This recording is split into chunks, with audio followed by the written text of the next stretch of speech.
गणेश.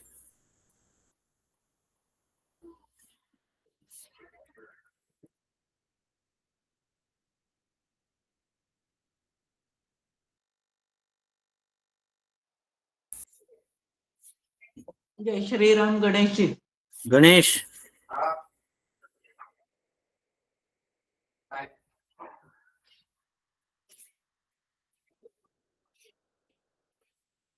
काय राहुल, आवाज येतोय माझा? हो येतोय. सुरू कर. गणाधीशो ईश सर्वा गुणांचा मुळारंभारंभतो निर्गुणाचा नमो शारदा मूळचत्वार वाचा गमो पंथ आनंदया राघवाचा श्रीराम तारिखे पूर्ण वैराग्य जाते वसिष्ठा परिज्ञान योगेश्वराचे कवी वाल्मिका सारिका मान्य ऐसा नमस्कार माझा सद्गुरु रामदासा श्रीराम सदा सर्वदा योग तुझा घडावा तुझे कारणी देह माझा पडावा उपेक्षू नको गुणवंता अनंता रघुनायका मागणे हे आता श्रीराम सद्गुरु श्री समर्थ रामदास स्वामी महाराज की जय. महारुद्र हनुमान की जय. सब संतन की जय. जय जय समर्थ. प्रस्थानत्रयी अभ्यास वर्गाच्या आजच्या सत्रामध्ये मी सर्वांचं स्वागत करतो. प्रस्थानत्रयीच्या अभ्यासामध्ये आपण प्रथम मनोगताचा अभ्यास करीत आहोत. मनाच्या श्लोकामध्ये आपण महत्वाचा टप्पा मागच्या सत्रापासून अभ्यासाला सुरुवात केलेली आहे. मनाच्या श्लोकात असलेले ज्ञानपर श्लोक जे आहेत, श्लोक क्रमांक 136च्या पुढचे, त्यांच्या अभ्यासाला आपण सुरुवात केलेली आहे. ऐक ज्ञानाचे लक्षण. ज्ञान म्हणजे आत्मज्ञान. पहावे आपणासी आपण या नाम ज्ञान. खूप चांगल्या पद्धतीने आपण या विषयाला सुरुवात मागच्या सत्राला केलेली आहे. जुने ठेवणे मीपणे आकळेना हा विषय समजून घेत असताना आपण पुढे पुढे विवेके सदा सत्स्वरूपी भरावे. हे स्वरूप काय आहे, स्वरूपाचा शोध कसा घ्यावा, हे आता पुढच्या श्लोकांमध्ये मना संत अनंत शोधून पाहे, ह्या अनंताचा शोध कसा घ्यावा आणि हा शोध घेत असताना टप्पे कोणते आहेत का, की मी अमुक एका टप्प्यावर पोहोचलेलो आहे, हे कसं ओळखावं, टप्पे कोणते आहेत आणि त्यातले धोके कोणते आहेत. मला समजलं, मला कळलं असं वाटणं हा सुद्धा एक धोका आहे असं समर्थ सांगतात. तर हा विषय आपण तितक्याच अधिकारी व्यक्तीकडनं समजावून घेणार आहोत. स्पर्श झालेल्या आणि स्वतः परिस बनलेल्या अशा अधिकारी व्यक्ती, गुरुतुल्य आदरणीय जयश्रीताई सांगवीकर आपल्याला आज मार्गदर्शनासाठी लाभलेले आहेत. त्यांचा परिचय सर्वांना आहेच. आपण अधिक वेळ न घेता जयश्रीताईंना विनंती करतो की त्यांनी आजच्या विवेचनाला सुरुवात करावी. जय जय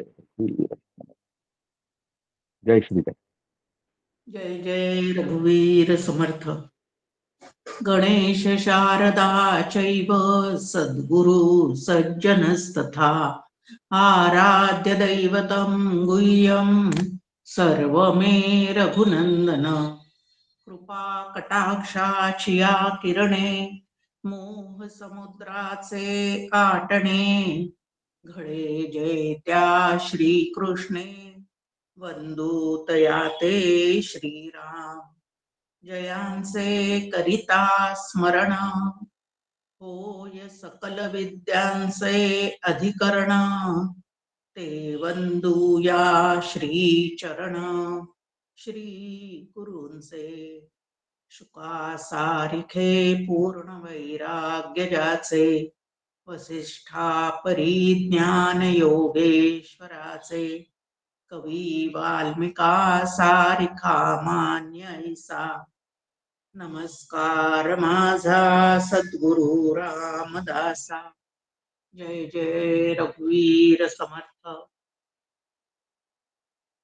राष्ट्रगुरु समर्थ रामदास स्वामी, आनंद योगी परमपूज्य डॉक्टर काका आणि श्रद्धेय मंदाते या तिघांना मनपूर्वक वंदन करते. उपस्थित असणाऱ्या सर्व साधकांना मनपूर्वक अभिवादन करते. आज चिंतनासाठी आपल्या समोर एकूण 13 श्लोक या ठिकाणी माझ्या समोर आहेत. 146 पासून तर 158 पर्यंत. गमूपन त्यामध्ये मना संत आनंद शोधोनी पाहे असं शेवटचं चरण असणारे 5 श्लोक आपल्या समोर आहेत. आणि एकूण 13 श्लोकाचं चिंतन या ठिकाणी व्हावं असं आयोजकांनी सांगितलेलं आहे. या 13 श्लोका व्यतिरिक्त अजून आपल्या समोर आनंदाचं मार्गदर्शन करणारे किंवा आनंदाचा उल्लेख असणारे मनाच्या श्लोकात अजून 3 श्लोक आहेत. एक तर पहिला श्लोक आपल्या समोर आहे गमूपंथ आनंद या राघवाचा. त्यानंतर 169व्या श्लोकामध्ये सुद्धा नसे अंत आनंद संतापुसावा असं म्हटलेलं आहे. आणि 184वा श्लोक जो आहे त्याच्यामध्ये सुद्धा मना संत आनंद शोधित जावे. म्हणजे अगदी सुरुवातीपासून आपल्याला जो मनाच्या श्लोकाचा अभ्यास करायचा आहे तो आनंदाचा शोध घेण्यासाठी करायचा आहे. हे समर्थांनी आपल्यावर ठसवण्याचा प्रयत्न केलेला आहे. आता पहिल्याच श्लोकामध्ये गणाधीश जो ईश सर्वा गुणांचा, मुळारंभ आरंभ तो निर्गुणाचा, नमो शारदा मूळ चत्वार वाचा, गमू पंथ आनंद या राघवाचा. त्याच्यामध्ये आपल्या समोर भगवंताचे म्हणजे चैतन्याचे 3 स्वरूप किंवा 3 उल्लेख आपल्या समोर आलेले आहेत. आता गणाधीश जो ईश सर्वा गुणांचा, सर्व गुणांचा स्वामी असणारा जो गणाधीश आहे म्हणजे सर्व गुणांचा उपयोग करणारा जो जीवात्मा, जे जीव चैतन्य आहे, त्याचा आरंभ कुठून झालेला आहे तर ईश चैतन्यापासून जीव चैतन्य. पण या दोन्ही ईश चैतन्य आणि जीव चैतन्य यांचं अधिष्ठान काय आहे तर निर्गुण निराकार असणारं परब्रह्म हे त्याचं अधिष्ठान आहे. म्हणून त्याला मुळारंभ असं म्हटलेलं आहे. आणि ईश्वराला आरंभ, या सृष्टीचा आरंभ करणारा असं या ठिकाणी म्हटलेलं आहे. नंतर 4 वाणीचा उल्लेख. या 4 वाणीच्या साहाय्याने जसा आपण जगतातला व्यवहार करतो तसं परमार्थातल्या साधना सुद्धा या वाणीच्या द्वारे आपण सगळेजण करत असतो. म्हणून ह्या 4 वाणींचा व्यवस्थित उपयोग करून आपण साधना पंथावरून चालता चालता सगुण श्रीराम आणि निर्गुण श्रीराम या दोघांची सुद्धा ओळख करून घ्यायची आणि सगुणाच्या आधाराने निर्गुण निराकार असणारा जो अनंत श्रीराम जो आहे त्याच्याशी आपल्याला ऐक्य पावायचं आहे. हे पहिल्याच श्लोकामध्ये आपल्या समोर या ठिकाणी समर्थ रामदास स्वामींनी सांगितलेलं आहे. आणि त्यानंतर त्याचे अडथळे कुठले आहेत वगैरे ते सुद्धा आपल्याला बघायचं आहे. पण आज प्रामुख्याने आपल्याला अनंत शब्द म्हणजे नेमकं काय आहे, हे कोणाचं वर्णन केलेलं आहे त्याच्यावर आज आपण इथं जास्ती प्रकाश टाकण्याचा किंवा त्याचं चिंतन जास्ती करण्याचा प्रयत्न जो आहे तो आपल्याला या ठिकाणी करायचा आहे. आता मनासंत आनंद शोधून पाहे ही मध्यवर्ती कल्पना असणारे 5 श्लोक आपल्या समोर आहेत. त्यातला 146वा जो श्लोक आहे त्याच्यामध्ये समर्थांनी आपल्या समोर 2 वर्णन ठेवलेले आहेत. म्हणजे एक जगाचं वर्णन केलेलं आहे आणि त्यानंतर या जगाच्या वर्णनाप्रमाणे नसणारं असंही एक तत्व आहे आणि त्या तत्वाचा म्हणजे त्या अनंत पदाचा शोध आपण सगळ्यांनी घेतला पाहिजे असं या ठिकाणी सांगितलेलं आहे.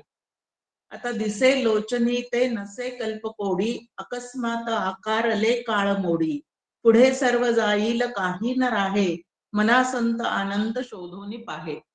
या दृश्य जगताकडे जर आपण लक्षपूर्वक पाहिलं तर या ठिकाणी आपल्या दृष्टीला अनेक गोष्टी, अनेक पदार्थ, अनेक तऱ्हेने या ठिकाणी अनेक भेद असणारे अशा गोष्टी आपल्याला दिसत राहतात. पण जे जे डोळ्याला दिसतं म्हणजे चर्मचक्षुला जे जे दिसतं ते सगळं नाशिवंत आहे. अकस्मात आकारले काळ मोडी, की त्या सगळ्या दृश्य पदार्थांच्या मागे, व्यक्तींच्या मागे काळ हा जो लागलेला आहे, उत्पत्ती स्थिती लयाला आलेली प्रत्येक गोष्ट जी आहे ती नाशिवंत आहे. या दृश्य जगतातली प्रत्येक गोष्ट नाशिवंत आहे. पण या सर्व नाशिवंत पदार्थांच्या मागे अधिष्ठान रूपाने असणारं एक शाश्वत तत्व आहे आणि त्या शाश्वत तत्वाचा आपण शोध घ्यायचा आहे असं या ठिकाणी आपल्यासमोर मांडणी आहे. आता ते पद कसं आहे तर आपल्यासमोर आहे इथं ब्रह्म कसं आहे तर तैत्तरीय उपनिषदामध्ये या ब्रह्माचं वर्णन करत असताना सत्यम ज्ञानम अनंतम ब्रह्म असा अनंत पदाचा उल्लेख जो आहे तो त्याच्यामध्ये आलेला आहे तैत्तरीय श्रुतीमध्ये, की ब्रह्म नावाचं तत्व कसं आहे तर सत्य आहे, आनंद रूप आहे, आनंद आहे. सत्यम ज्ञानम अनंतम ब्रह्म, सत्य आहे, ज्ञानघन आहे आणि अनंत आहे असं 3 प्रकाराने त्या ब्रह्माचं वर्णन आपल्या समोर करून ठेवलेलं आहे. वास्तविक पाहता शब्दांच्या द्वारे त्या आत्मतत्वाचं ब्रह्मतत्वाचं वर्णन करणं अशक्य आहे. पण जे जे आपल्या अनुभवातलं आहे त्याच्या त्याच्या पलीकडचं असं असणारं ते तत्व आहे हे समजून सांगण्यासाठी सुद्धा शब्दच आपल्या समोर या ठिकाणी मांडावे लागतात. आणि म्हणून शब्दाच्या द्वारे या ठिकाणी त्याचं जे वर्णन केलेलं आहे ते पहिलं आहे ते सत्य आहे. आता सत्य आहे म्हणजे नेमकं काय आहे? सत्य शब्दाची व्याख्या आपल्या समोर आहे, जे त्रिकाला बाधित असतं, जे कधीही नाहीसं होत नाही, जे तिन्ही काळामध्ये असतंच असतं असं जे तत्व आहे त्याला सत किंवा सत्य असं म्हणतात. असं त्याची असे असं समर्थांनी त्याचं वर्णन दासबोधामध्ये केलेलं आहे. तर असं ते सत नावाचं तत्व आहे, जे सत्य आहे, अखंड असणारं आहे आणि ते पारमार्थिक सत्य आहे.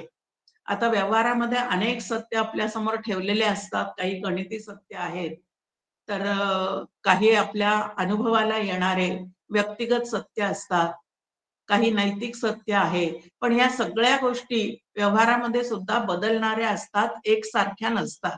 पण पारमार्थिक सत नावाचं जे तत्व आहे, सत्य नावाचं जे तत्व आहे, म्हणजे जे ब्रह्म आहे ते ब्रह्म मात्र कसं आहे तर सर्वत्र सदा सम, एकसारखं असणारं, सर्व ठिकाणी असणारं, सर्व गोष्टींना व्यापून असणारं, सर्व पदार्थांचं, व्यक्तींचं, सर्वांचं अधिष्ठान असणारं असं ते सत नावाचं तत्व आहे.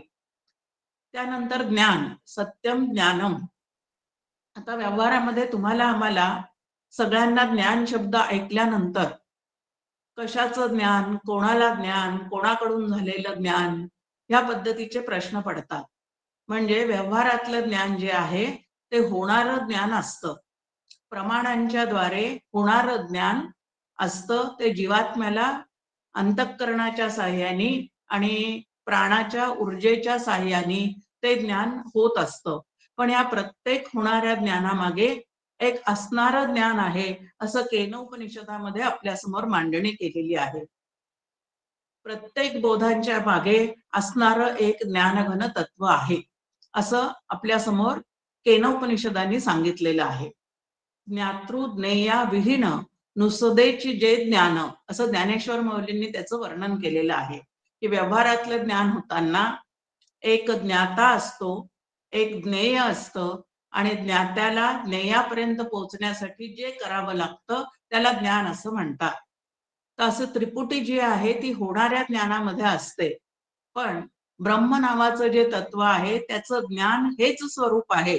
तिथं होणारं ज्ञान असं काही नसून त्या असणाऱ्या ज्ञानावर जीवात्म्याला होणाऱ्या प्रत्येक पदार्थाचं ज्ञान ज्ञानेंद्रियांच्या माध्यमातून होत राहतं. ते ज्ञानघन तत्व जर आत नसतंच तर तुम्हाला आम्हाला होणारं ज्ञान सुद्धा झालं नसतं. असं ते सत्य आणि ज्ञानघन आहे. आणि तिसरं त्याचा शब्द श्रुती मौलीने ठेवलाय अनंत आहे. आता अनंत आहे म्हणजे त्याला अंत अजिबात नाही. आता अंत किंवा नाश कशा कशाला असतो, लय कशा कशाला असतो, तर जिथं उत्पत्ती आहे, स्थिती आहे, त्या गोष्टी लयाला जातात. उपजे ते नासे असं ज्ञानेश्वरीमध्ये आपल्या समोर मांडणी आहे की जे जे उत्पन्न होतं, जे जे उगवतं, जे जे जन्माला येतं, असं जे जे उत्पन्न होणारं आहे ते ते लयाच्या मार्गाने या दृश्य जगतामध्ये जातच जातं. लयाच्या मार्गाने म्हणा, नाशाच्या मार्गाने म्हणा किंवा मृत्यूच्या मार्गाने म्हणा, पण उगवणारी, जन्मणारी आणि निर्माण होणारी प्रत्येक गोष्ट जी आहे ती ह्याच क्रमाने पुढे पुढे सरकत असते.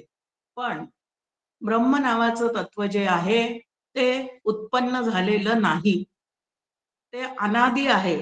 ज्याची ज्याची आपण कल्पना निर्माण झाल्याची करू त्या प्रत्येक निर्मितीच्या आधीपासून हे ब्रह्म नावाचं तत्व आधीपासून आहे.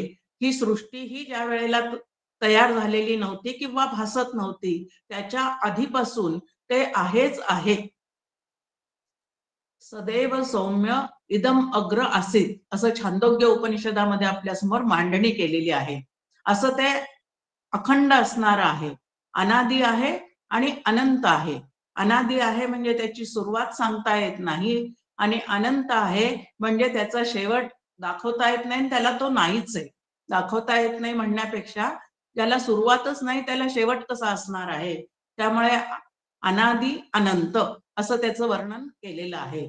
आता हे अनंत जे आहे ते अनंत पद समजून घेताना त्याच्याविषयी शास्त्र आपल्याला काय काय सांगतं, तर अनादी आहे म्हणजे त्याला कधीही सुरुवात अशी झालेली नाही. ज्याची ज्याची सुरुवात आपल्याला दिसते किंवा ज्याची ज्याची सुरुवात आहे असं आपण लक्षात घेऊ शकतो त्याच्याही आधीपासून असणारं असं हे तत्व आहे. आद्य आहे म्हणजे सर्व गोष्टींच्या पूर्वीपासून ते आहे. या संस्थेचे हे आद्य संस्थापक आहेत अशी ओळख ज्या वेळेला करून दिली जाते तेव्हा सुरुवातीपासूनचे किंवा सुरुवात करणारे त्याला आपण आद्य असं म्हणतो. मग आता हे ब्रह्म नावाचं तत्व जे आहे ते जे जे तुम्हाला आम्हाला दिसायला भासायला लागलेलं आहे त्या संपूर्ण जगाच्या आधीपासून असलेलं असं हे तत्व आहे. ते नित्य आहे. आता जगातले सगळे पदार्थ जे आहेत ते अनित्य आहेत. काही काळ दिसतात, काही काळाने ते नाश पावतात. असे हे सगळे पदार्थ किंवा व्यक्ती, वस्तू या सगळ्या गोष्टी ह्या पद्धतीच्या आहेत. येणारी परिस्थिती सुद्धा अनित्यच असते. पण ब्रह्म नावाचं तत्व नित्य आहे, अखंड असणारं आहे. सत्य स्वरूपाने ते सतत आहे, आहे आणि आहे. अखंड असणारं. काका आपल्या समोर त्याच्यासाठी एक प्रयोग म्हणजे प्रवचन करता करता एक प्रयोग सांगत असतात की हे आहे आहे आहे नावाचं तत्व कसं आहे. तर आता थोड्या वेळा तुम्ही असं लक्षात घ्या की खुर्चीवर बसलेला वक्ता जो आहे तो खुर्चीवर बसलेला आहे पण खुर्चीवरून तो उठून गेला तरी खुर्ची आहे. खुर्ची काढून टाकली तरी खुर्ची खालची सतरंजी आहे. सतरंजी काढून टाकली तरी त्याच्या खाली जमीन आहे. जमिनीचाही भाग बाजूला केला तर तिथं पृथ्वी आहे आणि ब्रह्मांड सुद्धा अखंड आहे आहे या भाषेत बोलतं. म्हणजे कितीही वरच्या गोष्टी काढून टाकल्या तरी आहे नावाचं एक तत्व जे आहे ते शिल्लक राहतच राहतं. असं हे ब्रह्म नावाचं तत्व आहे आहे आहे. तिन्ही काळामध्ये अखंड असणारं असं ते तत्व आहे. त्यानंतर दृश्य जगतातले सगळे पदार्थ ज्या वेळेला आपण पाहतो त्यावेळेला ते कशावर तरी आणि कोणावर तरी अवलंबून असतात. एक रुमाल जर आपण आपल्या हातात घेतला आणि त्याच्याकडे पाहिलं तर आडव्या उभ्या धाग्यांवर या रुमालाचं अस्तित्व अवलंबून आहे. पण ब्रह्म नावाचं तत्व जे आहे ते कशावर आणि कोणावरही अवलंबून नाही. घट नावाचा एक एक वस्तू आपण समोर आणली तर घट हा मातीवर अवलंबून आहे. तसं ब्रह्म नावाचं तत्व हे कशावर आणि कोणावरही अवलंबून नाही. माती असू दे अथवा नसू दे तरी सुद्धा ब्रह्म नावाचं तत्व आहे. धागे असू दे अथवा नसू दे तरी सुद्धा ब्रह्म नावाचं तत्व आहे. या पृथ्वी तलावर जीवसृष्टी असू दे किंवा नसू दे तरी सुद्धा ब्रह्म नावाचं तत्व आहे आहे आणि आहे. तुमचं आमचं अस्तित्व म्हणजे जीवात्म्याचं अस्तित्व सुद्धा शरीरावर अवलंबून आहे, वासनांवर अवलंबून आहे. पण ब्रह्म मात्र अशरीरी आहे. वासनेचा आणि त्याचा तर काही संबंधच येत नाही. कारण वासना या मनात राहणाऱ्या, मनात निर्माण होणाऱ्या ह्या पद्धतीच्या असतात. पण ब्रह्म अमन आहे. त्यामुळे ते कशावर आणि कोणावरही अवलंबून नाही. असं अखंड सर्व गोष्टींचं अधिष्ठान असणारं पण कशावरही अवलंबून नसणारं असं हे त्याचं अनंत पद आहे.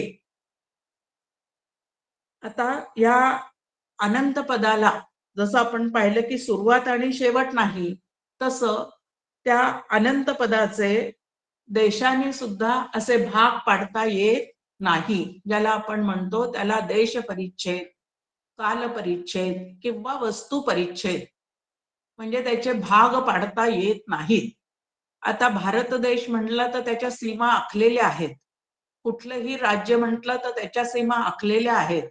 आपलं पुणे म्हटलं तर त्या पुण्याच्या सुद्धा सीमा ज्या आहेत त्या आखलेल्या आहेत. आपलं स्वतःचं घर म्हटलं तर त्या घराच्या सुद्धा सीमा ज्या आहेत त्या आखलेल्या असतात. म्हणजे या सर्व गोष्टी देशाने सीमित झालेल्या असतात. पण ब्रह्म जे आहे ते मात्र असं सीमित झालेलं नाही किंवा देशाने परिच्छिन्न किंवा देशाने त्याचा परिच्छेद अजिबात कधीही होत नाही. ते कसं आहे तर सर्वत्र सदा सम असं त्याचं वर्णन आहे. त्यामुळे त्याचे भाग पाडता येत नाही. प्लॉटचे भाग पाडता येतात. म्हणजे मोठी जमीन असेल तर एने वगैरे करून त्याचे प्लॉट पाडता येतात आणि मग ते विकता येतात. म्हणजे आपण म्हणतो की त्या मोठ्या जमिनीचे त्या ठिकाणी भेद पाडले जातात. पण असे भेद या ब्रह्माच्या ठिकाणी अजिबात पाडता येत नाही. ते अखंड असणारं तत्व आहे. त्यानंतर काळ या ब्रह्माचं काहीही वाकडं करू शकत नाही. काळ कोणाच्या पाठीमागे लागलेला आहे तर जे जे आकाराला आलेलं आहे त्या सर्व गोष्टींच्या मागे काळ लागलेला असतो. कारण आकाराला आलेल्या गोष्टी ज्या आहेत त्या उत्पन्न होतात, काही काळ टिकतात, काही काळाने त्या नाश सुद्धा पावतात. त्या आधी नसतात, मध्ये काही काळ असतात आणि नंतरही परत नाहीशा होतात. त्यामुळे काळ हा कोणाकोणाच्या मागे लागलेला आहे तर पदार्थांच्या मागे, वस्तूच्या मागे, व्यक्तींच्या मागे हा काळ लागलेला आहे. पण ब्रह्म जे आहे ते कालातीत आहे. ते कालही होतं, आजही आहे आणि उद्या सुद्धा अखंड असं राहणारच आहे. त्यामुळे ब्रह्म काळामध्ये कधीही सापडत नाही. ब्रह्माच्या सत्तेवर उगवणाऱ्या सूर्यचंद्रामुळे काळाची कल्पना केली जाते. पण ब्रह्म नावाचं तत्व मात्र कालातीत आहे. असं ते कालातीत अनंत पदाचं आपलं वर्णन चाललेलं आहे. लक्षात घ्यायचं की त्या अनंताचा आपल्याला शोध घ्यायचा आहे आणि ते अनंत तत्व जे आहे, सत्य जे आहे, ज्ञानघन जे आहे, आनंद घन जे आहे, असं ते अनंत पद जे आहे ते शोधण्याची आपल्याला या ठिकाणी समर्थांनी आज्ञा केलेली आहे किंवा आदेश केलेला आहे की ते शोधून पहा. आणि म्हणून आपण त्याचा अभ्यास करतो आहोत. दुसरं ते वस्तू परिच्छिन्न नाही. म्हणजे वस्तू रूपाने या दृश्य जगतामध्ये अनेक भेद आपल्याला दृष्टीला पडतात. पण ब्रह्म जे आहे ते असं पदार्थ रूप नाही. त्यामुळे त्याच्यामध्ये कुठलाही भेद जो आहे तो असू शकत नाही. ते कसं आहे तर सर्वदा सर्वत्र समत्वाने व्यापलेलं असं आहे. किती समत्वाने व्यापलेलं आहे? तर मुंगीपासून तर ब्रह्मदेवापर्यंत अखंड एक एक रस असं त्याचं वर्णन शास्त्राने आपल्या समोर केलेलं आहे. मग दृश्य जगतामध्ये जे जे आपल्या चर्मचक्षुला म्हणजे दृष्टीला दिसतं, ते आकाराला येतं, ते मोडतं, ते काही काळाने नाहीसं होतं. पुढे सर्व जाईल काही न राहे. या दिसणाऱ्या अनंत गोष्टी, दिसणाऱ्या अनंत व्यक्ती, आपल्या जीवनात येणाऱ्या अनंत परिस्थिती, घटना, या सर्व गोष्टी कशा आहेत? तर येणाऱ्या आणि जाणाऱ्या आहेत. पण ब्रह्म नावाचं तत्व मात्र या दृश्य जगतासारखं येणारं जाणारं नसून अखंड असणारं आहे. आणि या दृश्य जगतामध्ये वावरत असताना ते जरी आपल्याला प्रत्यक्षात स्पष्टपणे चर्मचक्षुला दिसत जरी नसलं तरी ते नक्की आहे असा त्याच्यावर भाव ठेवूनच आपण ते शोधलं पाहिजे. कारण श्रद्धेशिवाय परमार्थामध्ये एक पाऊल सुद्धा आपल्याला पुढे टाकता येत नाही. म्हणजे चर्मचक्षुला दिसतं तेच फक्त आहे आणि जे दिसत नाही ते नाही असं समजून चाललो तर आपल्याला या क्षेत्रात पुढे जाता येईल का? आता आपणच म्हणतो की आम्हाला अंतःकरण आहे, पण प्रत्यक्षामध्ये मन आणि बुद्धी आम्हाला हातात काढून पाहता येते का? एवढं संपूर्ण या दृश्य म्हणजे आपल्या देहाचं कितीदा तरी ऑपरेशनच्या वेळेला वगैरे त्या ठिकाणी विच्छेदन केलं जातं, पाहिलं जातं, पण जीव नावाचं तत्व आजपर्यंत कोणाला सुद्धा सापडलेलं नाही. पण म्हणून जीव नाहीये का? तर जीव आहे, अंतःकरण आहे. हे जसं आपल्याला लक्षात येतं, तसं ब्रह्म नावाचं तत्व म्हणजे चैतन्य नावाचं तत्व, अनंत नावाचं तत्व सुद्धा तुमच्या आमच्या आतमध्ये पूर्णपणे भरून राहिलेला आहे. जीवो ब्रह्मैव नापराहा हा सिद्धांत आहे आणि या शास्त्राच्या सिद्धांताला धरून सगळ्या संतांची ग्रंथरचनातली मांडणी असते. म्हणून श्रुती माऊलीवर, श्री गुरु वचनावर आणि संत वचनावर विश्वास ठेवून काय करायचं आहे? तर मना संत अनंत शोधोनी पाहे की सत नावाचं तत्व, चित नावाचं तत्व, आनंद नावाचं तत्व. आता सच्चित आनंद हे 3 पद जरी असले तरी या तिन्हींनी मिळून एकच ब्रह्माचं वर्णन आपल्या समोर केलेलं असतं.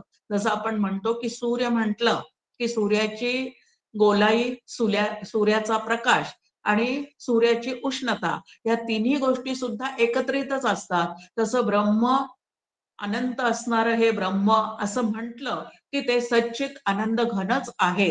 आणि कुठे त्याचा उल्लेख सत रूपाने येईल, कुठे त्याचा उल्लेख चित रूपाने येईल, कुठे आनंद या पदाने फक्त त्याचा उल्लेख केला जाईल, पण कुठेही या 3 शब्दापैकी एकाचा उल्लेख असला तरी त्याच्या आत हे 2 पद सुद्धा अंतर्भूत असतातच. आणि म्हणून सच्चित आनंद घन असणारं जे ब्रह्म आहे त्या ब्रह्माचा हे मना तू शोध घेण्याचा प्रयत्न कर. ते आहेच, फक्त तू पाहायला शिक असं या ठिकाणी आपल्या समोर सांगितलेलं आहे.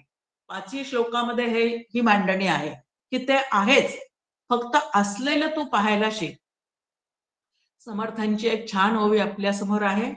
सामर्थ्य आहे चळवळीचे, जो जे करील तयाचे, परंतु तेथे भगवंताचे अधिष्ठान पाहिजे.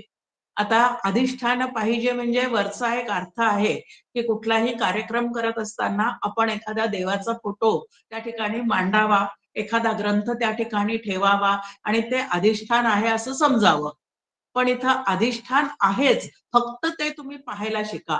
अधिष्ठान पाहिजे, जे अधिष्ठान रूपाने आहे ते तू पाहायला शिक.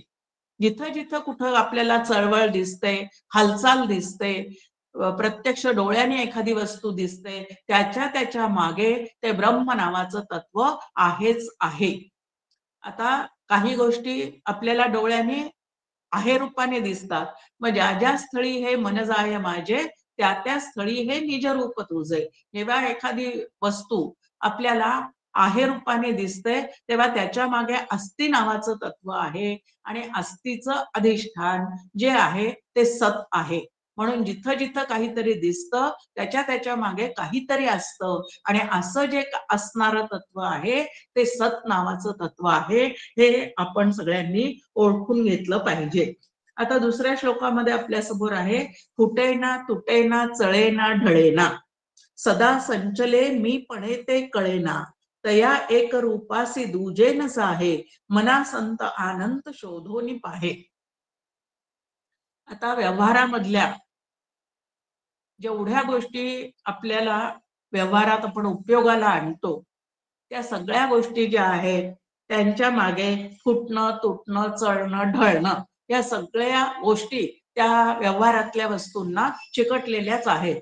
पण ब्रह्म जी पारमार्थिक वस्तू आहे त्याच्या ठिकाणी मात्र असं फुटणं तुटणं चळणं अजिबात नाही. कारण ब्रह्म कसं आहे तर ब्रह्म निराकार आहे. जे जे साकार आहे त्या साकारामध्ये काहीतरी बिघाड नक्की होऊ शकतो. ते फुटतं तरी तुटतं तरी किंवा इकडून तिकडं तरी ती वस्तू आपल्याला नेता येते. त्यानंतर बांधलेलं घर खचतं म्हणजे ढळतं ह्या पद्धतीने त्याचा अनुभव येऊ शकतो. जे जे दृश्य रूपाने आकारलेलं आहे ते ते सगळं साकार असतं आणि जे जे साकार आहे त्याच्या ठिकाणी फुटणं चळणं ढळणं तुटणं या सगळ्या गोष्टी या दृश्य जगतामध्ये होऊ शकतात. पण ब्रह्म जे आहे ते निराकार आहे त्यामुळे त्याच्या ठिकाणी ह्या प्रकारचे कुठलेही परिणाम किंवा बदल होऊ शकत नाही. ते निरवयव असल्यामुळे आता डोळा एखाद्याचा डोळा फुटला असं आपण म्हणतो. आता डोळा फुटला म्हणजे काय झालं त्याच्या ठिकाणी ते डोळा हा एक अवयव आहे. तो अवयव असल्यामुळे एखादा वजनदार दगड किंवा एखादा वजनदार बॉल एकदम त्याच्या डोळ्यावर जर आदळला तर तो डोळा फुटतो या पद्धतीने. पण इथं मात्र ब्रह्म जे आहे ते निरवयव आहे निराकार आहे आणि रूपरहित आहे. त्यामुळे त्याच्या ठिकाणी या प्रकारचं फुटणं तुटणं जे आहे ते अजिबात होत नाही. त्यानंतर आपल्या समोर आहे ते निर्विकार आहे. त्यामुळे या ब्रह्माला कुठलाही विकार नाही. विकार म्हणजे स्वरूपात बदल होणे त्याला विकार असं म्हणतात. आता देहाला 6 विकार आहेत. अस्ति जायते वर्धते विपरी म्हणते अपक्षीयते आणि म्रियते. हे 6 विकार जे आहेत ते देहाला धरून आहेत. आणि काम क्रोध लोभ मद मत्सर हे जे षडविकार आहेत ते अंतःकरणाला धरून आहेत मनाला धरून आहेत. पण ब्रह्म जे आहे ते निरवयव आहे म्हणून त्याला बदल अस्ति जायते इत्यादी बदल त्या शरीर रहित असल्यामुळे ते बदलही त्याच्या ठिकाणी नाही आणि अमन असल्यामुळे राग द्वेषादी बदल सुद्धा त्याच्या ठिकाणी होणे कदापिही शक्य नाही. आणि असं ब्रह्म मी आहे ते शोधून पाहायचं आणि ते शोधून पाहिल्यानंतर ते ब्रह्म मी आहे असं आपल्याला काय करायचं आहे तर साधनाभिमुख साधकांनी आपल्या स्वतःच्या जीवनाभिमुख ही साधना केल्याशिवाय त्याला त्या अनंत पदाचा खरा लाभ होऊ शकत नाही. आणि म्हणून विकार जे आहेत ते शरीरात आहे. रागादी विकार जे आहेत ते अंतःकरणात आहेत. पण ब्रह्म नावाचं तत्व जे माझं मूळचं स्वरूप आहे ते अशरीरी असल्यामुळे आणि अमन असल्यामुळे या विकारांचा आणि त्याचा अजिबात संबंध नाही. आणि असं जे अशरीरी आणि अमन असणारं तत्व आहे ते तुझं स्वरूप आहे. हे साधका हे मनाचं साधन उपयोगात आणणाऱ्या हे जीवा त्याचा तू सातत्याने विचार कर. पुढे म्हटलेलं आहे ते की चळत नाही ढळत नाही हे सांगितल्यानंतर त्याला विकार नाहीत हे लक्षात घेतल्यावर ते कसं आहे तर एकमेव अद्वितीय त्याच्यासारखं तेच त्याच्या ठिकाणी कधीही दुसरं काहीही निर्माण झालेलं नाही. ब्रह्म जे आहे ते एकमेव आहे त्याच्यासारखं तेच आहे. नंतर ते अद्वितीय आहे दुसरेपणाने तिथं काहीही निर्माण झालेलं नाही आणि भेदरहित आहे. आणि असं असल्याने त्याच्या ठिकाणी दुसरं काहीच नाही. तया एक रूपासी दुजेनस आहे. आता ते चळत नाही ह्याचं वर्णन करताना सदा संचले मी पणे ते कळेना असं समर्थांनी इथं सांगितलेलं आहे की सर्वत्र सदा समत्वानी तेच व्याप्त असल्यामुळे ते चळण्याचा किंवा ढळण्याचा प्रश्नच येत नाही. आता समजा आता मी जरी घरी बसून प्रवचन करत असले तरी मला जर गणेशजींनी कुठल्या एखाद्या कार्यक्रमात बोलवलं तर माझ्या घरापासून त्यांच्या घरापर्यंत येईपर्यंत हे शरीर हल्ल्यासारखं होतं.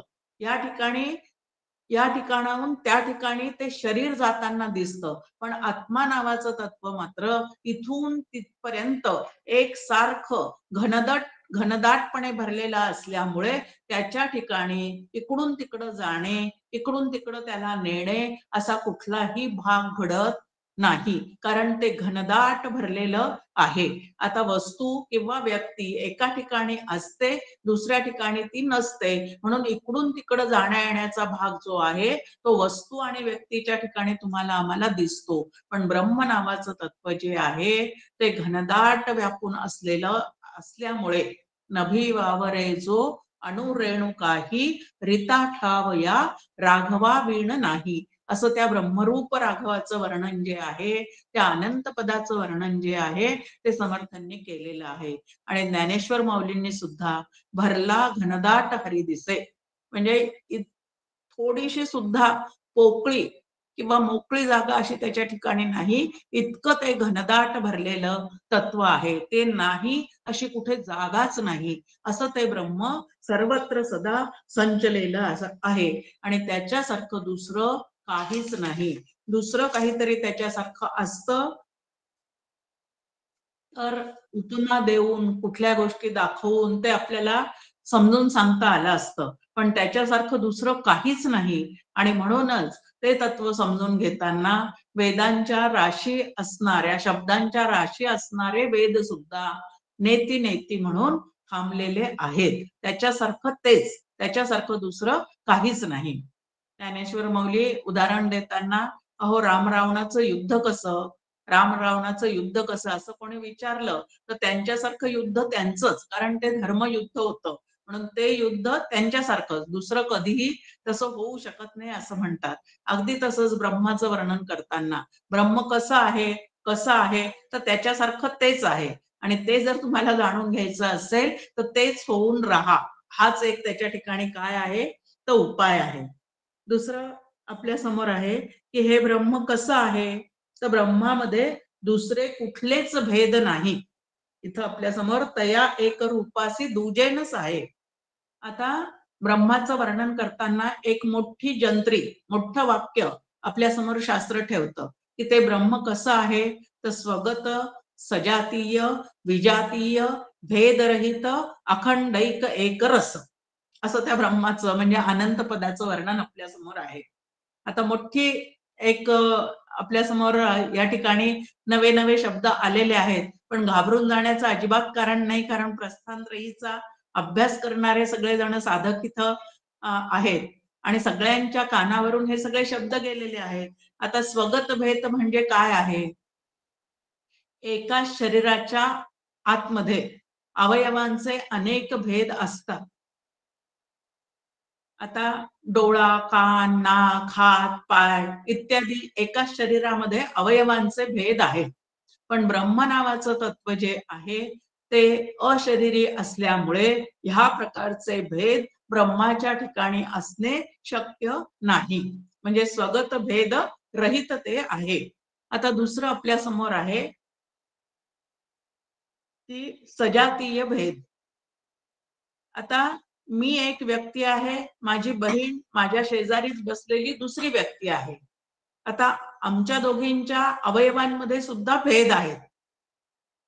आमच्या दोघींच्या रंगरूपामध्ये अवयवामध्ये भेद आहेत, पण हे भेद जाणवण्यासाठी दोन गोष्टी इथं समोर आहेत. ब्रह्माच्या ठिकाणी असं दुसरं काहीच नाहीये, त्यामुळे सजातीय भेद सुद्धा त्याच्या ठिकाणी नाही. हा भेद सुद्धा दोन असल्याशिवाय दाखवता येत नाही, पण ब्रह्म जे आहे ते एकमेव अद्वितीय असल्यामुळे त्याच्या ठिकाणी दुसरं काहीच नाही, म्हणून सजातीय भेद सुद्धा त्याच्या ठिकाणी नाही. तिसरा भेद सांगितलेला आहे विजातीय भेद. आता आपण आहोत आणि आपल्या घरामध्ये पूर्वीच्या काळी गोठ्या असायचे, त्या गोठ्यामध्ये गाई म्हशी आहेत. आता ते पण प्राणी आहेत, आपण पण मनुष्य प्राणी आहोत, पण दोघांच्याही अवयवांमध्ये पुष्कळ भेद आहेत, कारण दोन्ही प्राणी विजातीय आहेत. आता सजातीय भेदामध्ये एकच माणूस प्राणी, पण दोघांच्या अवयवांमध्ये भेद आहे. आणि विजातीय मध्ये प्राणीच आहेत दोघं, पण एक मनुष्य प्राणी आहे आणि दुसरा पशु जातीचा आहे. एक माणूस जातीचा आहे, दुसरा पशु जातीचा आहे. आणि म्हणून दोघांच्या अवयवांमध्ये कसे आहेत तर पूर्णपणे भेद आहेत. किंवा आम्ही जे कपडे वापरतो, ते कपडे वापरत जरी असलो तरी ते कपडे सगळे जड आहेत आणि कपडे वापरणारा जो आहे तो चेतन आहे. म्हणजे इथं सुद्धा दोन भेद आपल्याला दाखवता येतात की कपडे अचेतन आहेत, वापरणारा जो आहे तो मात्र सचेतन आहे. या दोघांमध्ये भेद आहे तो आपल्याला कळतो. पण ब्रह्माच्या ठिकाणी असं दोनपणाने काहीच नसल्यामुळे त्याच्या ठिकाणी स्वगत, सजातीय, विजातीय भेद अजिबात नाही. आणि असं भेद नसणारं जे तत्व आहे ते ह्या दृश्य जगताचं अधिष्ठान आहे. दृश्य जगत भेदाने भरलेलं आहे, पण भेदाने व्यवहार जरी करायचे असले किंवा भेदाने व्यावहारिक सत्तेत आपल्याला कार्य करायचं असलं तरी या संपूर्ण भेदाच्या मागे अभेद नावाचं एक तत्व अखंड व्यापून आहे. असं जी दृष्टी आहे ती ज्ञानदृष्टी विकसित आपल्याला करायची आहे. आणि मना संत अनंत शोधोनी पाहे, की या भेदाच्या मागचं अभेद तत्व जे आहे ते पाहण्याचा शास्त्राचा अभ्यास करून ज्ञानदृष्टी विकसित करून आम्ही काय केला पाहिजे तर प्रयत्न केला पाहिजे. भेदा वाचुनी जगसारे पाहणे, आपल्या समोर डॉक्टर काकांचं काव्य आहे. आणि अभेद दृष्टीची अखंड घ्यावी धनी. ती अभेद दृष्टी जी आहे ती आपल्याला एकाएकी लक्षात येणार नाही किंवा सातत्याने आपलं त्याच्याकडे लक्षही जाणार नाही. पण समर्थांचं आपल्याला सांगणं आहे, अलक्षासी लावावे लक्ष. जे सहसा कोणाच्याही लक्षात येत नाही असं जे आत्मा नावाचं तत्व आहे त्या तत्वाकडेच आपलं काय असलं पाहिजे तर लक्ष असलं पाहिजे. या प्रत्येक गोष्टीच्या मागे एक अभेद तत्व आहे आणि त्या अभेद तत्वाकडे नजर ठेवली तर आपल्याला आनंदाचा अनुभव आहे. आणि भेदमय सृष्टीवर नजर ठेवून जर आपले म्हणजे व्यवहार करावेच लागतात, पण भेद दृष्टीने जर ते सतत चालत राहिले तर द्वितीयात वै भयम भवती. श्रुती मौली आपल्याला सांगते की ह्या द्वैतपणामुळे, द्वैत बुद्धीमुळे आम्हाला दुःखाचा अनुभव येतो. जवळ दुजे मांडे तव तव संसार भय जोडे. की या संसारात आपल्याला सारखा भयाचा अनुभव का बरं आहे तर मी म्हणून कोणीतरी वेगळं आहे, बाकीचे माझ्याहून वेगळे आहेत आणि म्हणून ते आणि मी वेगळं असल्यामुळे माझ्या जवळची त्यांच्या जवळची संपत्तीत खूप फरक असल्यामुळे मी जर श्रीमंत असेल तर मला चोरीचं सारखं भय असतं. कारण ज्यांच्याजवळ तो पैसा नाही पण त्यांना गरज आहे ते कधीतरी माझ्या संपत्तीला हडप करू शकतात. ह्या प्रकारचं भय जे आहे ते चित्ताला आपल्या ग्रासलेलं राहतं. मग द्वैत बुद्धीमुळे भय आहे आणि अद्वैताच्या अभ्यासामुळे आनंदाची व्यवस्था होणार आहे. आम्हाला हवा आनंद आहे, पण जगाकडे पाहण्याची दृष्टी मात्र द्वैताने भरलेली आहे. त्यामुळे शोधतो आनंद आणि पावतो दुःख. सुख सुख म्हणत आहे, दुःख ठाकून आले. याप्रमाणे तुमची आमची स्वतःच्याच विचार पद्धतीमुळे सारखी फसवणूक होत असते. आणि ही फसवणूक आपली आपणच थांबवायची असेल तर काय करावं लागेल तर द्वैत बुद्धी हळूहळू चित्तातून काढून टाकून हळूहळू अद्वैत बुद्धीचा चित्तावर सातत्याने काय करावं लागेल तर अद्वैत बुद्धीचा संस्कार आपल्या चित्तावर करून घेण्याची आपल्याला गरज आहे. आता तिसऱ्या याच्यात आपल्या समोर मांडणी आहे निराकार आधार ब्रह्मादिकांचा. आता हे दृश्य जग वास्तविक पाहता झालेच नाही, अगाजे झालेच नाही, त्याची वार्ता पुससी काही, असा वेदांताचा सिद्धांत म्हणजे अजातवाद जो आहे तो वेदांतांनी मांडलेला आहे. पण ज्यांना जग सत्य वाटतं त्यांना एकाएकी जग झालेलंच नाही असं सांगून काही फायदा होणार आहे का, किंवा ते त्या दृष्टीने तिकडे पाहू शकणार आहेत का, जोपर्यंत समज वाढत नाही, उमज वाढत नाही, शास्त्राचे संस्कार चित्तावर होत नाहीत, तोपर्यंत त्या दृष्टिकोनातून ह्या जगाकडे पाहणं कठीण आहे. आणि म्हणून ज्यांना जग सत्य वाटतं त्यांना ते जग कोणी निर्माण केलं, तर ब्रह्मदेवानी निर्माण केलं, ह्या पद्धतीने शिकवावं लागतं. मग आता हा जो निर्माण करणारा ब्रह्मदेव आहे, पालन करणारा विष्णू आहे आणि लयाला नेणारा जो महेश आहे, या तिघांचं सुद्धा अधिष्ठान हे अनंत नावाचं ब्रह्म जे आहे तेच आहे. हे अनंत पदच या तिन्ही देवतांचं, जे सृष्टी निर्माण करणारे, पालन करणारे आणि लयाला नेणारे आहेत, त्या तिघांचं सुद्धा अधिष्ठान हे ब्रह्मच आहे.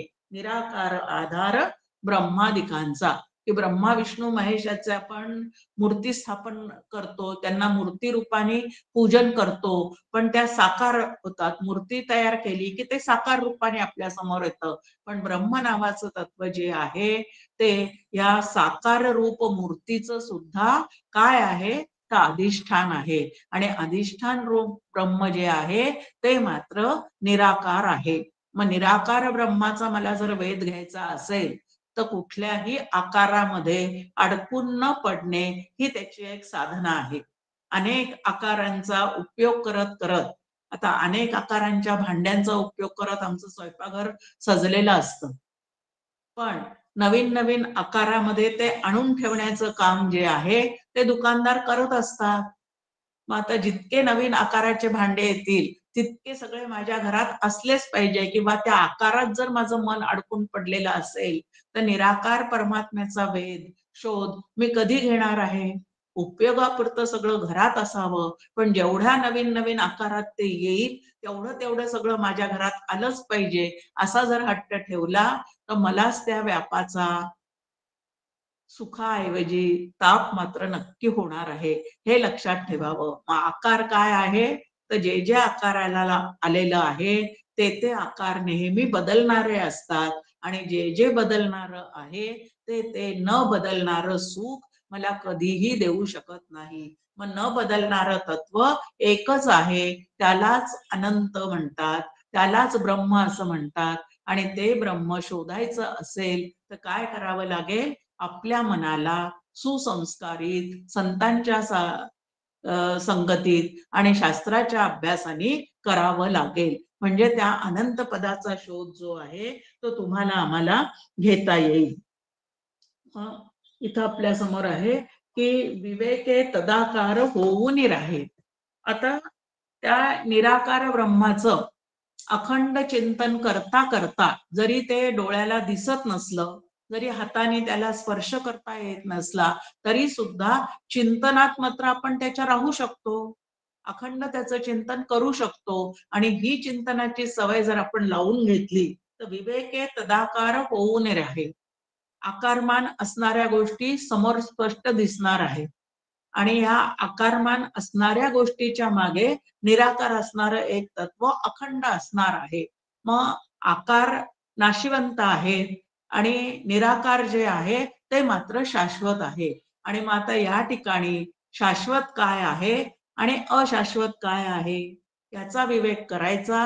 अशाश्वत गोष्टींचा संसारासाठी उपयोग करून घ्यायचा, पण त्याच्यामध्ये न अडकून पडता, आसक्त न होता आम्ही मात्र निराकाराच्या चिंतनामध्ये राहायचं. याला विवेक असं म्हणतात. आता विवेक म्हणजे निवाडा करणे, आणि तो निवाडा झाल्यानंतर जे असार आहे, जे अशाश्वत आहे, जे अनित्य आहे, जे अनात्म आहे, त्या गोष्टी चित्तातून काढून टाकणे, आणि जे शाश्वत आहे, नित्य आहे, अखंड आहे, आत्मरूप आहे, त्याच्या चिंतनामध्ये स्वतःचं मन गुंतवून ठेवणे, त्याला साधना असं म्हणतात.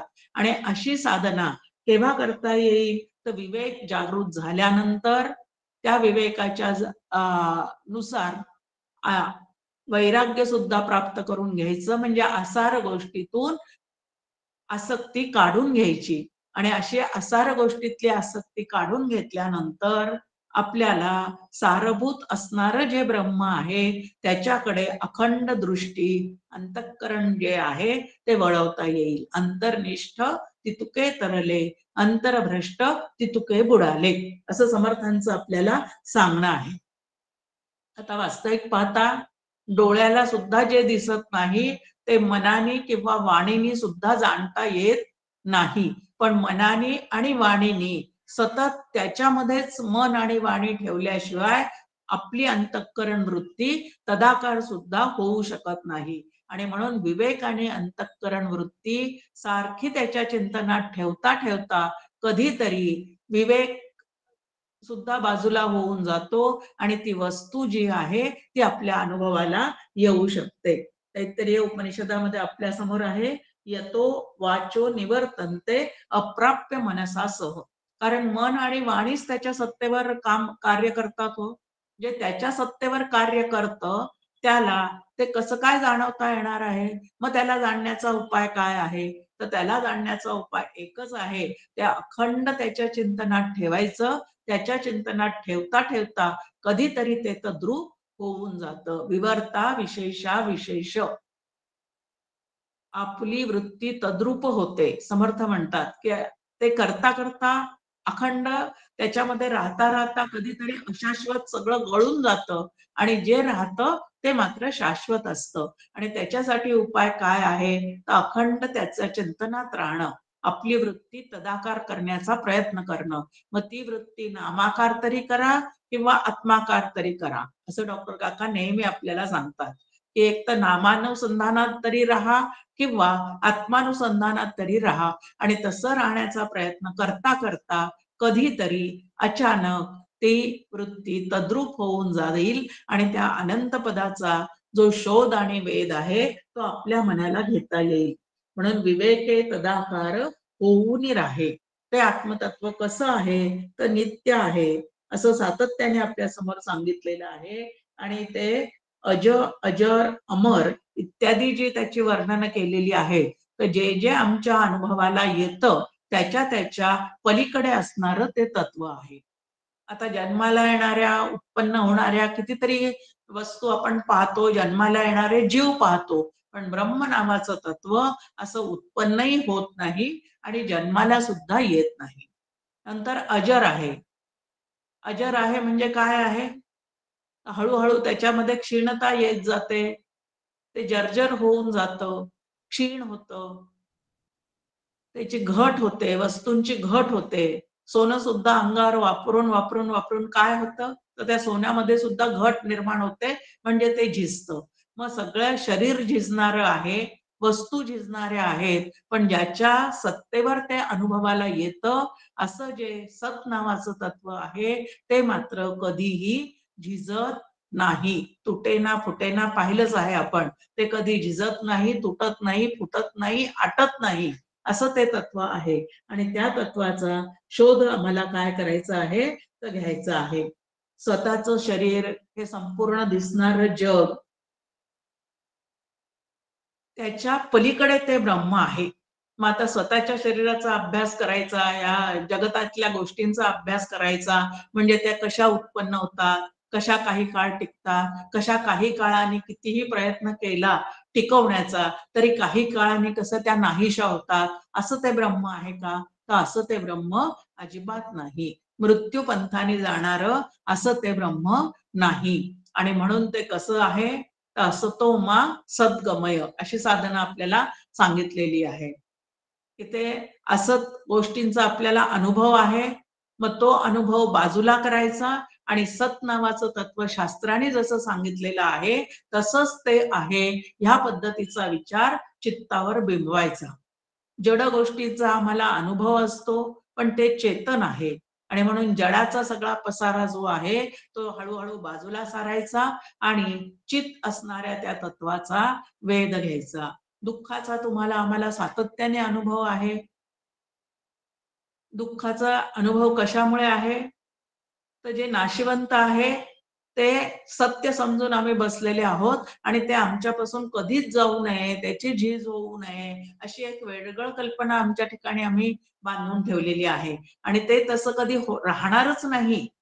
हे माहिती असून सुद्धा ते तसं राहावं असा जो आमचा हट्ट आहे, त्या हट्टापायी आम्ही सगळेजण काय करतो, तर दुःख भोगतो. मग आता हे दुःख जर नको असेल, तर जगाचं वास्तव काय आहे रूप आणि ब्रह्माचं वास्तव काय आहे, या दोन्ही वास्तव गोष्टी जर व्यवस्थित लक्षात घेतल्या, तर असार असणाऱ्या जगाचा नाद सोडता येतो आणि सारभूत असणारं ब्रह्माचं चिंतन जे आहे ते तुम्हाला आम्हाला अखंड करता येतं.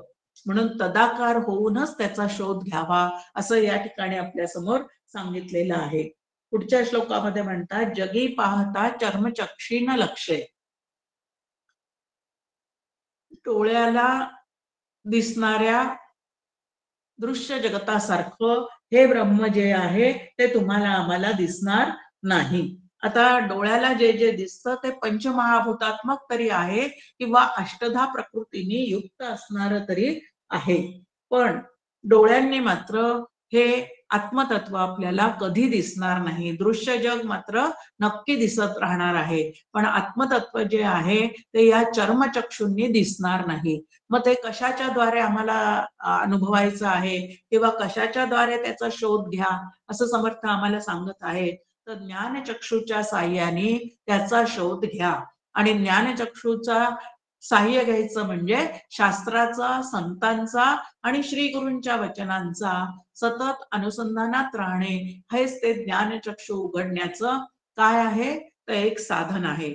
मग आता ज्ञानचक्षू उघडल्यानंतरही हे दृश्य जगत जे आहे ते दिसणं थांबतं का, तर ते थांबत नाही. म्हणून पुढे म्हणतात, जगी पाहता ज्ञानचक्षी न राहे, की ज्ञानचक्षु उघडल्यानंतर सुद्धा हे दृश्य जग जे आहे ते दिसणं थांबत नाही. पण दृश्य जग दिसत जरी असलं तरी ते सत्य नाही, नाशिवंत आहे. हे अंतःकरणात शास्त्र विचाराने, ज्ञानदृष्टीने ठसलेलं असल्यामुळे बाधितानुवृत्तीने या जगतामध्ये तुम्हाला आम्हाला छान पद्धतीने राहता येतं. आता ध्यान काळी सुद्धा बाकी सर्व जगाचा बाध करून, म्हणजे बाकी सर्व गोष्टींना बाजूला सरून आपण त्या आत्मतत्वाचा चिंतनामध्ये राहू शकतो.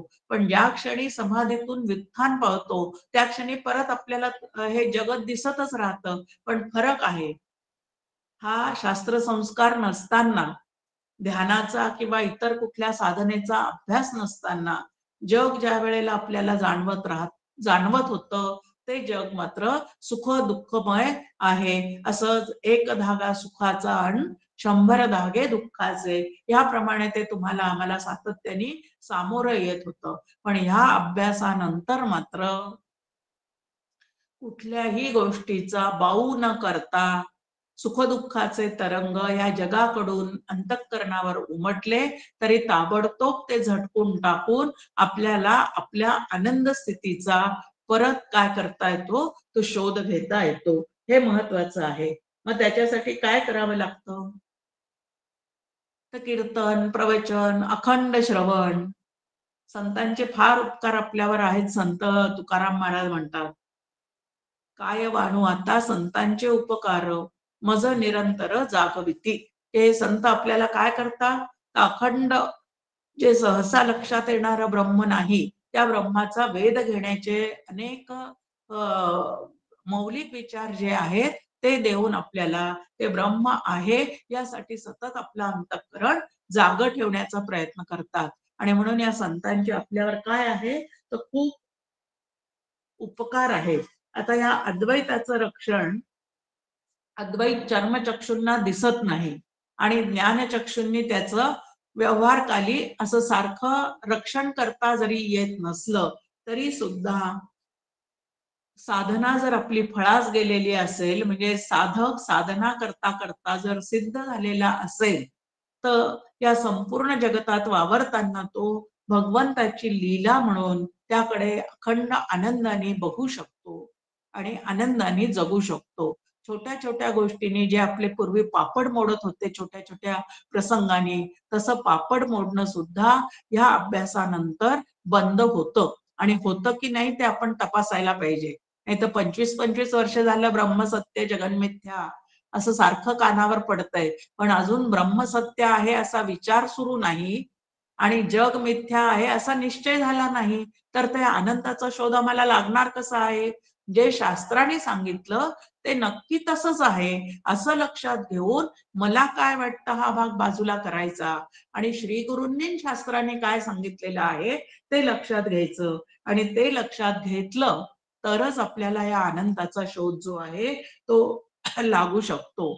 म्हणून या ठिकाणी की ज्ञानचक्षु, चर्मचक्षु, ज्ञानचक्षु वगैरे सगळ्या गोष्टी आपल्या समोर मांडून ठेवलेल्या असतात. पण या कुठपर्यंत सगळी ही मांडणी आहे?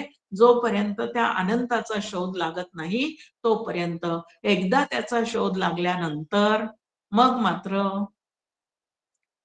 तुकाराम महाराजांचा अभंग आपल्या समोर प्रसिद्ध आहे. आनंदाचे डोही आनंद तरंग, आनंदाचे अंग आनंदाचे. खरोखरीच या जगतामध्ये आनंदाशिवाय दुसरं काहीच नाही. कारण त्यांनी निर्मितीच मुळात कशासाठी केलेली आहे? एकाकी न रमते, एकट्याला करमत नाही म्हणून अनेक गोष्टी निर्माण केल्या. त्या अनेक गोष्टी निर्माण करून खेळ खेळण्याचा तो प्रयत्न करतोय. पण त्याचा खेळ जर आम्ही समजून घेतला नाही तर आमच्या जीवनाचा मात्र आमच्या विचारांमुळे खेळ खंडोबा करून टाकतो. पण साधक दृष्टीने संतांनी दिलेल्या विचारांनी या जगात नांदायला सुरुवात केली तर प्रत्येक प्रसंग खिलाडू वृत्तीने आम्हाला काय करता येतो? तर झेलता येतो, टोलवता येतो आणि आनंदाने जगण्याची व्यवस्था होते. पुढच्या श्लोकामध्ये अजून एक आपल्या समोर आहे. नसे पीत ना श्वेत ना श्याम काही, नसे व्यक्त अव्यक्त ना नीळ नाही.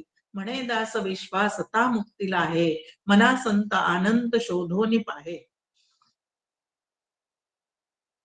हे सगळं मांडणी जी समर्थांची आहे ती सांगोवांगी नाही तर प्रत्यक्ष त्या ब्रह्मतत्वाचा अनुभव निर्गुण ब्रह्म ते अंतरी बिंबले असा त्यांचा प्रत्यक्ष अनुभव आहे. आणि त्यामुळे ते ब्रह्म कसं आहे हे सांगताना इथं आपल्या समोर म्हणतात की ते निरंजन आहे, त्याला कुठलाही रंग नाही.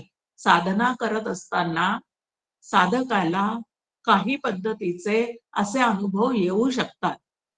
पण ब्रह्म निरंजन आहे हे जर लक्षात ठेवलं तर या येणाऱ्या अनुभवांमध्ये सुद्धा फार काळ न रमता साधकाला त्या अनंताचा शोध घेता येतो. आपल्या समोर आहे इथं की सत्वाचा पांढरा, तमाचा काळा आणि रजोगुणाचा लाल असे रंग शास्त्रामध्ये सांगितलेले आहेत. आता ह्या रंगाचा संबंध दृश्य जगतातल्या वस्तूंशी, व्यक्तीशी, कातडीशी आहे. पण ब्रह्म नावाचं तत्व जे आहे, जे शरीर रहित आहे, त्याला कातडी सुद्धा असणं शक्यच नाही हो. मग त्या कातडीमधला असला रंग काही त्याला दिसणार आहे का? अजिबात दिसणार नाही. पण तरी सुद्धा असे रंग वगैरे दिसले की ज्याला वाटतं मला ब्रह्मज्ञान झालेलं आहे, तो त्या ठिकाणी नक्की काय झालेला आहे? फसलेला आहे. मग आता हे असं आम्हाला का दिसावं? तर एखादा साधक मनापासून छान अभ्यास करत असेल तर त्याला अजून त्यामध्ये प्रोत्साहन मिळावं म्हणून भगवंताच्या काही लीला असतात. तेवढं आपण या ठिकाणी लक्षात घ्यायच्या आहे की या त्याच्या लीला आहे, त्याने दिलेली शाबासकी आहे. पण त्याच्याही पुढे तो कसा आहे? तर नसे पीत ना श्वेत ना श्याम काही, नसे व्यक्त अव्यक्त ना नीळ नाही. तो व्यक्तही नाही, अव्यक्तही नाही. पण व्यक्त आणि अव्यक्त म्हणून आम्हाला जे जे काही दिसतं, भासतं, कळतं, जाणवतं त्या सगळ्यांचं अधिष्ठान जे आहे ते मात्र ब्रह्म आहे. पण ते कसं आहे? निरंजन आहे. कुठलाही रंग त्याला नाही. जिथं जिथं सरफेस असतो त्याला त्याला रंग लावता येतो. भिंत उभारल्यावर त्याला रंग लावता येतो. पण ह्या पद्धतीने इथं काही उभारलं गेलेलं आहे का? अजिबात नाही. मग ते कसं दिसतंय आम्हाला? म्हणून जे जे दिसतं आकार रूपाने समोर येतं, रंग रूपाने समोर येतं, ते ते ते असत नाही. या सर्वांमध्ये ते आहे, पण ते असं कसं आहे? तर रंगहीन आहे. आता रंगहीन असून सुद्धा त्याला आम्ही रंगनाथ म्हणतो, कारण या दृश्य जगतामध्ये त्यांनीच सगळे रंग भरलेले आहेत. ती त्याची लीला आहे. मग त्या रंगांकडे लीला म्हणून पाहावं, पण ते ब्रह्म आहे असं समजू नये. कारण ब्रह्म जे आहे ते त्याही पलीकडचं आहे. नाहीतर आता ह्या रंगाचा अनुभव आला, त्या रंगाचा अनुभव आला, असं करत ते एकमेकांशी शेअर करतो. आपण स्वतःला पहुंचे हुए समजायला लागतो. तर अशी गडबड होऊ नये म्हणून या ठिकाणी आपल्यासमोर ह्या पद्धतीचं वर्णन आहे. ब्रह्म व्यक्त किंवा अव्यक्तही नाही. आता ब्रह्माची पूर्ण जाण येईपर्यंत ह्या पद्धतीने ते दोन्ही पद्धतीने आम्हाला समजून सांगतात. ते व्यक्तही नाही आणि अव्यक्त पण नाही. पण व्यक्त आणि अव्यक्त दोन्हीच्या मध्ये तेच आहे हे नंतर अनुभवी माणसाला नक्की कळतं. म्हणून आपल्या समोर ज्ञानेश्वर महाराजांचा अनुभव ते एका अभंगामध्ये सांगतात. तुझं सगुण म्हणू की निर्गुण रे, सगुण निर्गुण ऐकू गोविंदू रे. तुझं व्यक्त म्हणू की अव्यक्त रे, व्यक्त अव्यक्त ऐकू गोविंदू रे.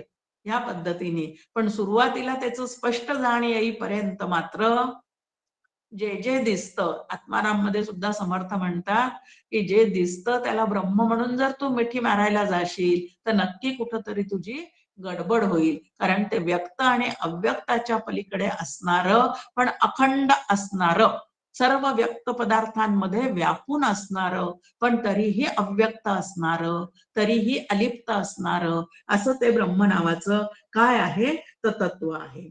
मग त्याला कुठलाही रंग नाही, त्याला ते व्यक्तही नाही आणि अव्यक्तही नाही, पण सर्व रंगामध्ये, सर्व व्यक्त पदार्थांमध्ये आणि ज्याला म्हणून आम्ही अव्यक्त समजतो त्याच्यामध्ये सुद्धा ते आहे.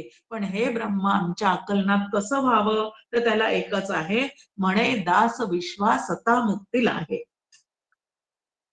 की श्रुती माऊलीवर नंतर त्या श्रुती माऊलींचे सिद्धांत आपल्या आचरणात उतरवणाऱ्या ऋषी मुनी आणि संतांवर, त्यांच्या वचनावर पूर्णपणे विश्वास म्हणजे शुद्ध श्रद्धा त्यांच्या ठिकाणी ठेवल्याशिवाय तुम्हाला आम्हाला ते समजू शकत नाही.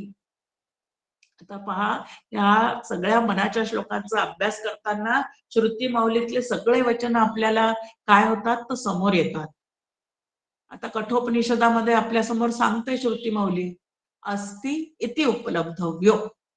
ते ब्रह्म किंवा तो परमेश्वर आहे असा त्याच्याविषयी तुम्ही सतत सकारात्मक विचार करत राहाल तर कधीतरी तो तुम्हाला नक्कीच अनुभवाला येऊ शकेल.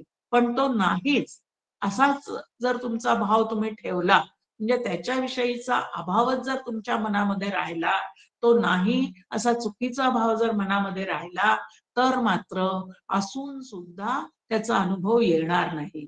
मग सकारात्मक विचार त्याच्याविषयी ठेवा. ते मला जरी आत्ता समजत नसलं, माझ्या जरी सद्यस्थितीमध्ये ते अनुभवाला येत नसलं तरी सुद्धा ब्रह्म नावाचं तत्व शास्त्राने सांगितलं तसं, गुरूंनी सांगितलं तसं नक्की आहेच आहे.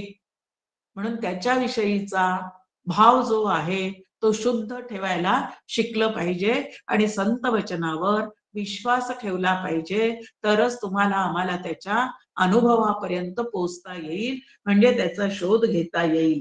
मना संत अनंत शोधोनी पाहे, म्हणजे सच्चित आनंद घन असणाऱ्या त्या अनंत पदाचा जर आपल्याला लाभ व्हावा असं वाटत असेल तर हे मना तू शास्त्राच्या चिंतनामध्ये, श्री गुरूंच्या वचनामध्ये स्वतःचं मन जे आहे ते सतत ठेवण्याचा प्रयत्न कर. आणि असं करता करता तू सातत्याने ते शोधण्याचा प्रयत्न करतो असं जर त्या परमेश्वराच्या लक्षात आलं तर ददामी बुद्धी योगम तम असं त्याने आश्वासनच दिलेलं आहे. हो, जर सातत्याने आम्ही त्याला शोधण्याचा प्रयत्न करत असू तर तो आम्हाला बुद्धियोग देईल. त्या बुद्धीला सहजच बोध होऊन जाईल. तो बोध होणं ही खरी त्या परमेश्वराची, श्री गुरूंची, तुमच्या आमच्यावरची कृपा आहे की त्या बुद्धीला निसंशयपणे मीच ब्रह्म आहे असा अहम ब्रह्मास्मीचा बोध होणे ही त्या श्री गुरूंची तुमच्या आमच्यावरची कृपा आहे. आणि अशी कृपा जी आहे ती कृपा माझ्या सहित तुम्हा सर्वांवर व्हावी असं लक्षात, असं प्रार्थना करून आजच्या प्रवचनाला विराम देते. कोणाला काही शंका प्रश्न असतील किंवा चर्चा करायच्या असतील, प्रश्न असलेच पाहिजे असं नव्हे, पण आतापर्यंत आपण जे चिंतन केलं त्या चिंतनालाच अनुसरणारं चिंतन अजून कोणी जर केलेलं असेल तर या ठिकाणी सादर करायला अजिबात हरकत नाही. आता दुसरा जो भाग त्यांनी सांगितलेला होता की याचे टप्पे कुठले आहेत, अडथळे कुठले येत आहेत त्याच्यासाठी आपल्याला अजून 1 तासभर तरी प्रवचनाला लागेल. ते ज्या वेळेला गणेशजी आपल्याला तो तास देतील तेव्हा आपण परत एकत्र येऊयात. जय जय रघुवीर समर्थ. खूपच सुंदर. आज आपण अनंताचा शोध, टप्पे आणि धोके असं जे सेशन आपण प्लॅन केलं होतं, याच्यामध्ये आचार्यांच्या सूचनेनुसार आपण अनंताचा शोध हा भाग आज आपण चिंतन केलेला आहे. यातील टप्पे आणि धोके हा उर्वरित भाग आपण पुढच्या सत्राला घेणार आहोत. त्या सत्राविषयीची सविस्तर माहिती लवकरच आपल्या समूहावर देण्यात येईल. आज जे काही चिंतन झालेलं आहे आपलं, श्लोक क्रमांक 146 ते 150 या श्लोकांवरच्या चिंतनावर आधारित जर कोणाला काही प्रश्न असतील तर आपण अवश्य विचारू शकता. आपल्याकडे 10-15 मिनिटं वेळ आहे. अनंताचा शोध हा विषय आपण पाहत असताना खूप छान जयश्रीताईंनी आपल्याला त्या विषयातले बारकावे खूप छान पद्धतीने सांगितलेले आहे. खरं तर संतांनीच या गोष्टीची कबुली दिलेली आहे की जे शब्दाचा आकळेना, शब्दविना सहसा कळेना, ते शब्दांच्या मर्यादा संतांनी मान्य करूनच ते सांगण्याचा प्रयत्न केलेला आहे. बोलणे तुके व्यर्थ जाते, परी बोलता बोलता अनुभवा येते, अनुभव टाकीता ते आपण चुको. या सगळ्या विचारांचा अभ्यास अत्यंत सूक्ष्मपणे, हळुवारपणे करायचा असतो आणि याचं चिंतन मनन आपल्या सगळ्यांचं व्हावं यासाठी पुरेसा वेळ देऊन आपण पुढचं सगळं आयोजन करीत असतो. आजच्या झालेल्या चिंतनावर जर कोणाला प्रश्न असतील तर अवश्य विचारा. एक 10-15 मिनिटं आपल्याकडे प्रश्नोत्तरासाठी आहेत. प्रश्न विचारताना स्वतःला अनम्यूट करा. प्रश्न विचारून झाल्यावर म्यूट करा, म्हणजे आचार्यांचा आवाज व्यवस्थित ऐकायला येईल.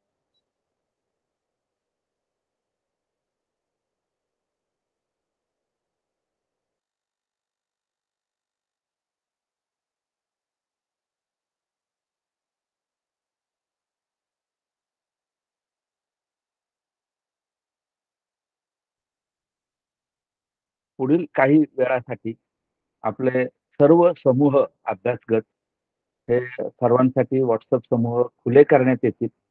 नंतरही कोणाला काही प्रश्न सुचले तर आपण व्हॉट्सअपच्या माध्यमातूनही प्रश्न विचारू शकता आणि आलेल्या या प्रश्नांचं एकत्रित संकलन करून आपण आचार्यांकडे पाठवतो. आपले आचार्य त्याला एका स्वतंत्र ऑडिओ क्लिपच्या माध्यमातून उत्तर देतील आणि ते सर्वांपर्यंत पोहोचवलं जाईल. जर कोणाचे प्रश्न नसतील तर आपण थांबूयात. संदीप प्रार्थना घेतो.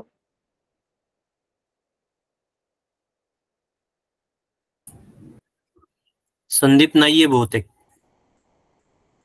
ठीक आहे, घेतो प्रार्थना.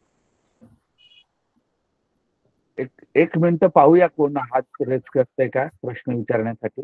एखादा मिनिट थांबूयात. हो.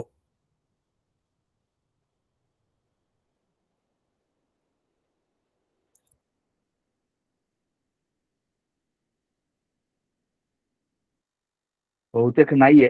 प्रार्थना घेतो. हो. भावी पूर्ण गुरु मदवरी प्रार्थित भावे तुला, वारी सर्व अरिष्ट नेमून लया, संमोह जो वाढला, अज्ञानांधजनासी मुक्त करुणी, शांती पदी बैसवी, विनती हीच असे न मागत दुजे, भक्ती तुझी हवी. सद्गुरुनाथ महाराज की जय. जय जय समर्थ.